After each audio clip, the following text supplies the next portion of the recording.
If you're eligible for the new senior deduction starting this year, you have to take this tax planning step starting right now. I've got that and more coming up.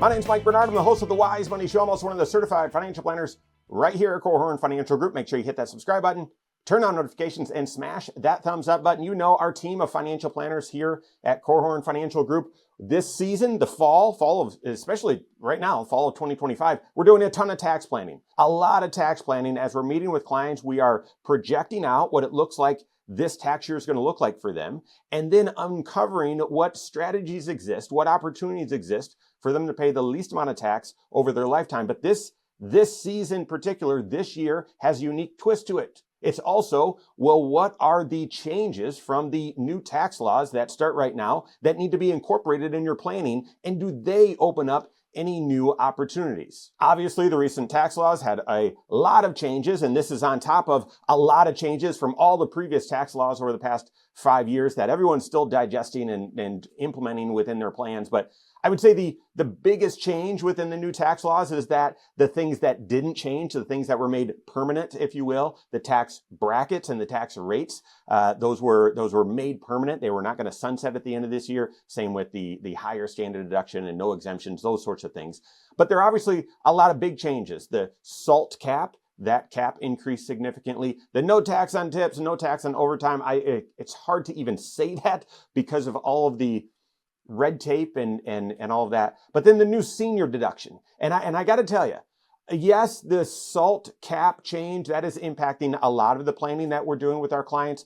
But for a lot of folks that are retired, capturing and optimizing the senior deduction is one of the things that is I would say making the biggest moves and creating the most ripples in our tax planning this fall. I would even say, if you are age 65 or older and currently expect and plan to be eligible for this new senior deduction, you have to take action this fall before it's too late. Let's tune into the new senior deduction and how it works. This was supposed to be the no tax on Social Security, which I would have loved and which I still think we need to be fighting for. They couldn't pass it because of the deficit and all the issues and whatnot. So instead, there's a new senior deduction that's not connected to Social Security at all. So what is it connected to? You've got to be age 65 or older, and then your adjusted gross income needs to be below certain thresholds.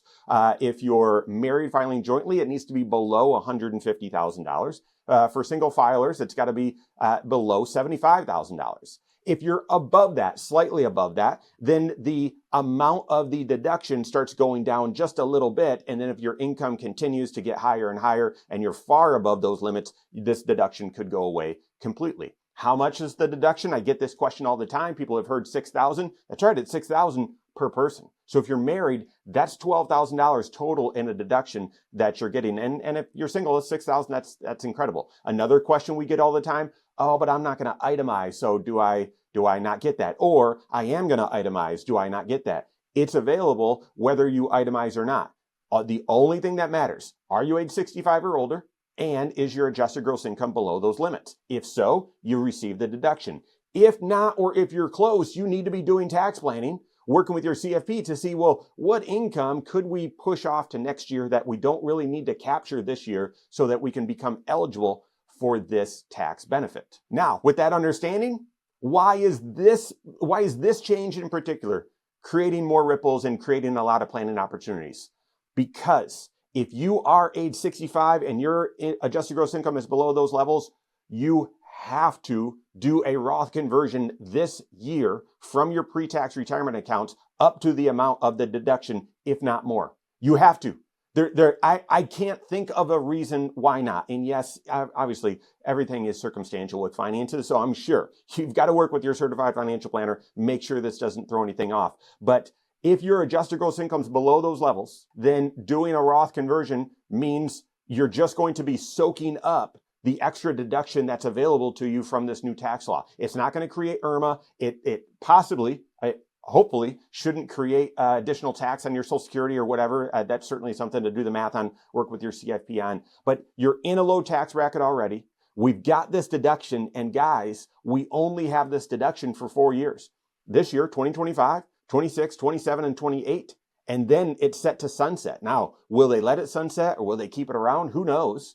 The way the deficit's going and how difficult it was to pass some of these tax law changes and just how many tax law changes we've had, I would just assume it goes away in 4 years. Take advantage of it now. If you're age 65 or older and your income's below these thresholds, doing a Roth conversion right now could significantly capture some opportunities that might be temporary. If you do a $12,000 Roth conversion or $12,000 more of Roth conversion because of this new tax benefit over the next 4 years, guys, that's nearly 50 grand if you're married that you can be sheltering, paying tax at today's low rates, sheltering to the tax-free side of your wealth and letting it grow tax-free for not only your future, but your beneficiaries, your family's future as well. So capture that opportunity, but even bigger still, have a system for capturing tax opportunities, doing tax planning, not just tax preparation, doing tax planning, working with your certified financial planner who's helping you with all 6 areas of your financial life and connecting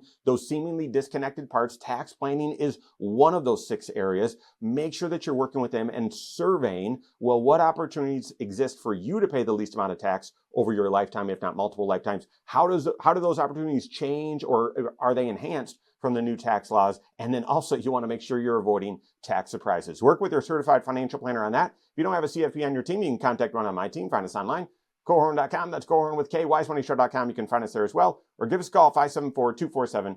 All right, there you have it. Go out and take your next wise step in your financial life.